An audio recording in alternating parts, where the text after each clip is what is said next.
تحفيز العصب بالعجزي هو جهاز يزرع بالجسم ويستخدم لتحفيز الجزء السفلي من العمود الفقري حتى يحسن مشاكل التبول الصعبة التي يصعب علاجها.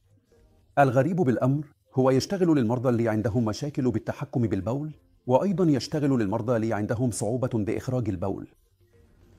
هذا الجهاز ممكن يشتغل من 10 إلى 15 سنة، ولهذا يحتاج تبديل من ينتهي عمر البطارية مثل أي جهاز ميكانيكي ثاني. بعض المرضى ممكن يحتاجون إعادة تعديل للجهاز بسبب عطل ميكانيكي. بس غير هالشيء، هذا الجهاز فعلا يقدر يغير حياة المرضى اللي يعانون من فرط نشاط المثانة أو الإلحاح أو السلس الإلحاحي لما يستجيب للعلاجات الثانية مثل تغيير نمط الحياة أو الأدوية.